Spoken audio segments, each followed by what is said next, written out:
I had enough. I had a rough year. You know, one of those years where everything just seemed to go wrong. Everything from the biggest things to the small things. Stuff you wouldn't even think of. I was feeling beyond stressed, and I was starting to feel the sting of life. I was fed up, and I felt like I was about to lose it. I had to get away. There was a forest retreat I went to quite a bit in my life growing up.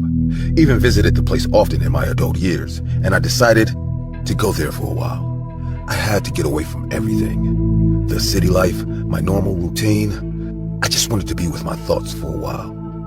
I got there and immediately started to roam the forest. It was peaceful, although it wasn't enough for me to get away from my anger. I would often get up and walk through the woods. No destination involved, just walking. It didn't matter any time of the day or night. I often found myself sitting on a log in the woods in the middle of the night, smoking a cigarette.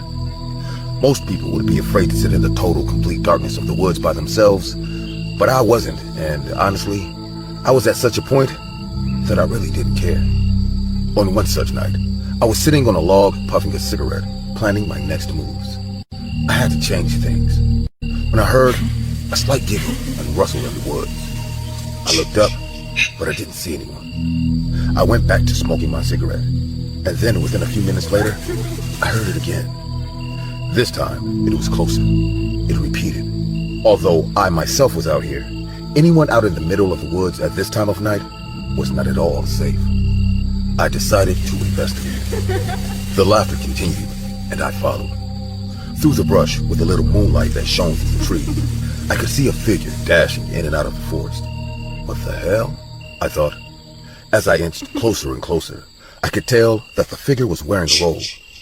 I followed until I lost sight of it.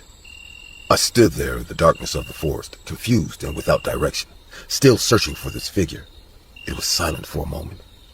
Only the chirping of crickets, the hooting of owls, and sounds of forest night life persisted. Again I heard the laughter. I followed the sound and came into a clearing. Up ahead was a large wooden cabin. I stepped into the clearing, just in enough time to see the figure disappear into the front door. I followed. I walked up to the door. Placing an ear against it, I listened. I heard nothing. I stepped back and decided to try the door. Twisting the knob ever so gently, it opened. Stepping into the dark cabin, the aroma of recently burnt firewood hit my nose. It was a favorable smell, one that I had grown to love. It made me a little comfortable. At least I knew someone was here. I stepped in further, hearing nothing but my footsteps on the wooden floor. It was obvious this figure wanted me to follow them, and I perceived it was a girl. It wasn't just my curiosity that was getting to me. I just couldn't sit well knowing a girl was roaming around this forest at night.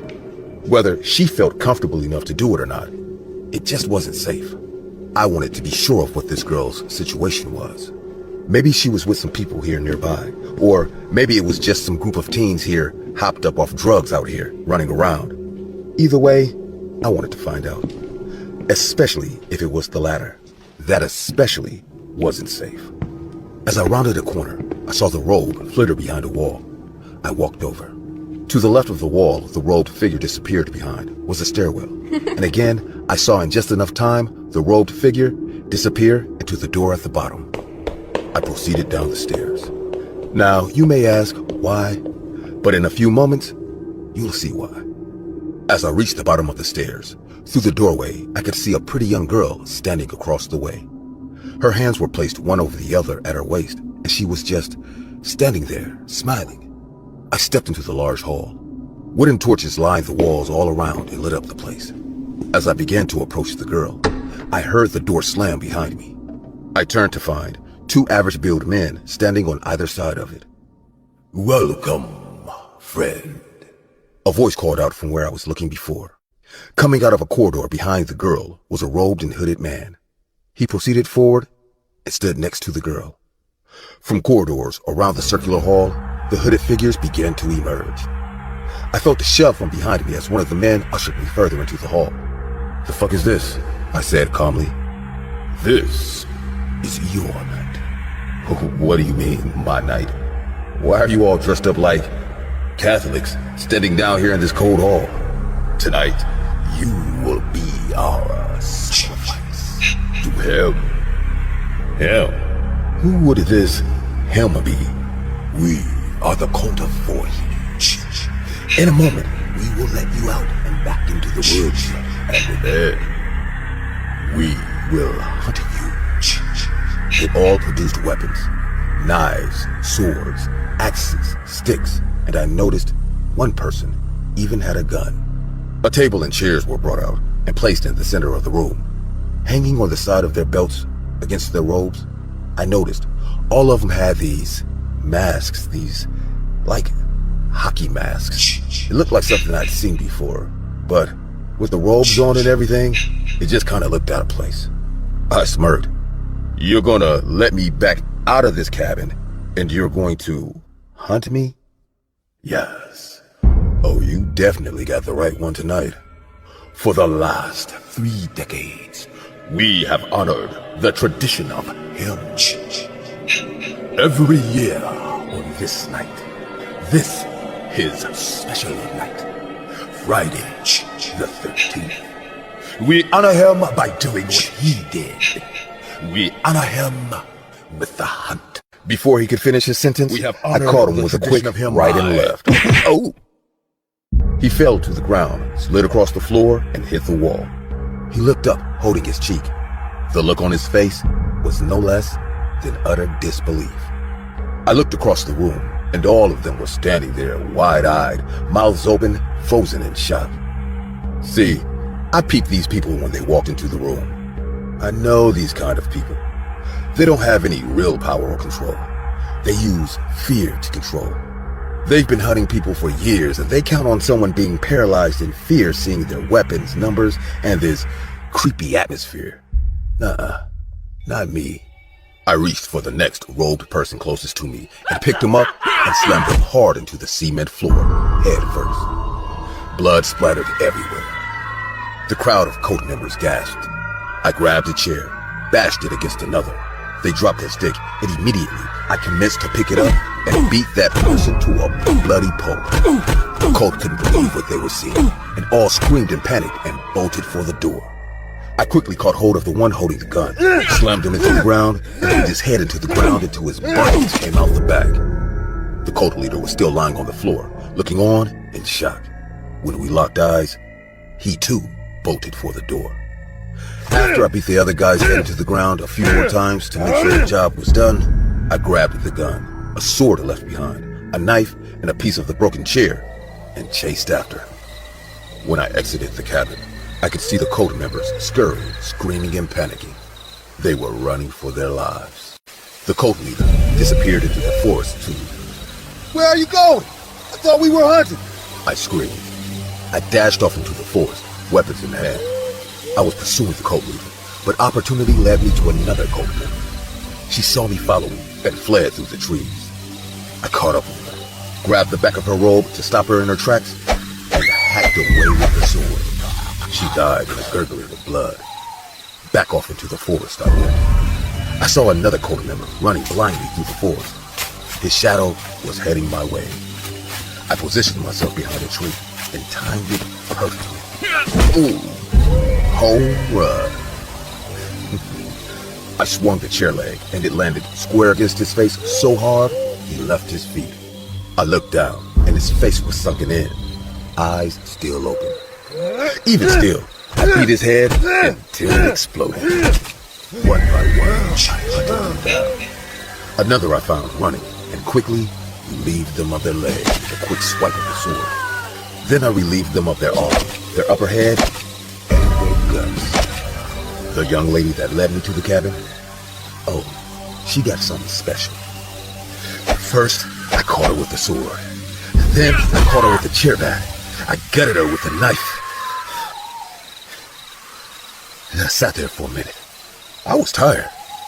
I smoked and finished a cigarette. Then I continued with the sword, standing over her and stabbing down on her fast like I was tilling sword. I didn't stop until the fingers stopped twitching. Screams and cries of pain were the call from the back, but not from whom they thought it was going to be.